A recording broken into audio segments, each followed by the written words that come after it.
President Trump dismissed a published report on Sunday asserting that he paid only $750 in federal income taxes in 2016 and 2017, calling it a total fake. President Trump said of his tax records at a White House press conference, "It will all be revealed. It's going to come out. I paid a lot of federal taxes, and I paid a lot of state income taxes, too." He didn't say how much he has paid in federal income tax in those years, saying that he is still under audit by the IRS. The president said, "The story is a total fake. It will be revealed. When you are under audit, you just don't release them."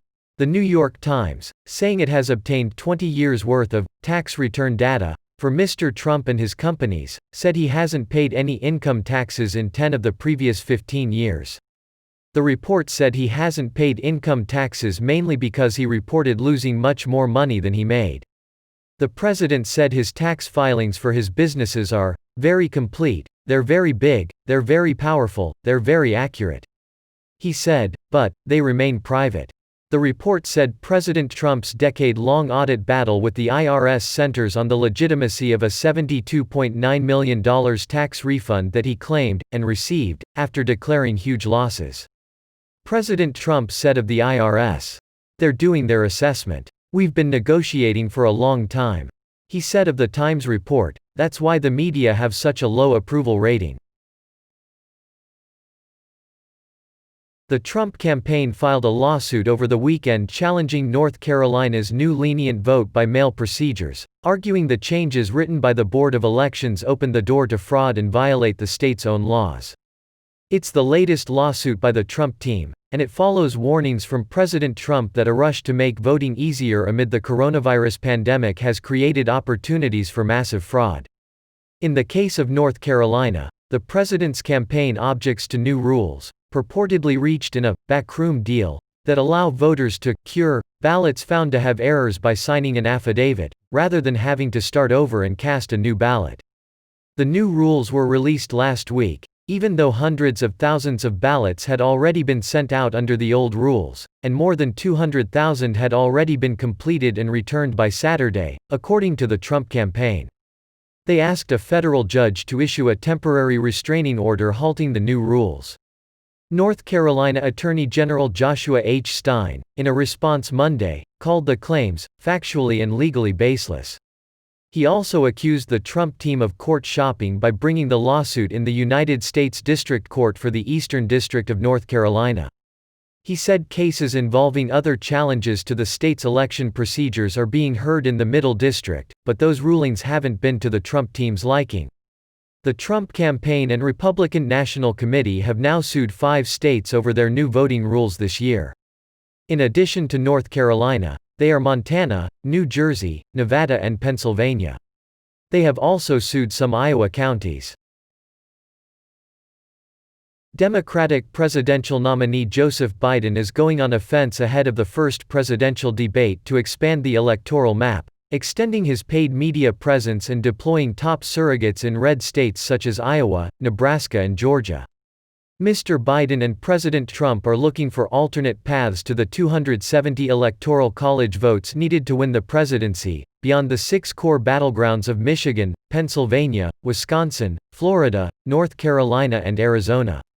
Stephen Schmidt, a political science professor at Iowa State University said, "I think Biden is hoping for a Hail Mary in states where demographic changes might give a Democrat a slim edge."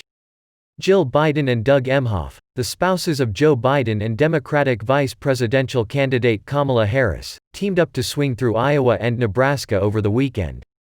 "A growing Hispanic population could really give us the edge we need in states like Georgia and Iowa," according to what Mrs. Biden said at a recent fundraiser. The president carried Iowa by close to 10 points in 2016. Republican Senators Joni Ernst is also in a tough re-election fight against Democratic challenger Teresa Greenfield. Just across the state line, Mr. Biden is fighting to win Nebraska's 2nd congressional district, which President Trump carried by about 2 percentage points in 2016. Mr. Biden had a 7-point lead, 48% to 41%, over Mr. Trump in the district, according to a New York Times Siena College polling released Monday. Nebraska and Maine divvy up their electoral college votes by congressional district, and notching at least one vote in either state could mean the difference between securing the 270 electoral votes needed to capture the presidency and a 269-269 tie, which would throw the presidential election to the House. Mr. President easily carried Maine's 2nd congressional district 4 years ago by about 10 points, though Mr. Biden is running competitively there. Mr. Biden's team recently rolled out new ad campaigns in Iowa and Georgia and has announced significant buys in 13 states, 10 of which President Trump carried in 2016. The other 3 are Minnesota, Nevada, and New Hampshire, which Democratic presidential nominee Hillary Clinton carried narrowly in 2016. Jason Thompson, a Republican National Committee member from Georgia said, "We're kind of ground zero to a certain extent. Georgia's a hotly contested state. Georgia is also home to 2 competitive Senate elections, making it difficult to ignore even if Mr. Biden faces an uphill climb to pull out a victory there."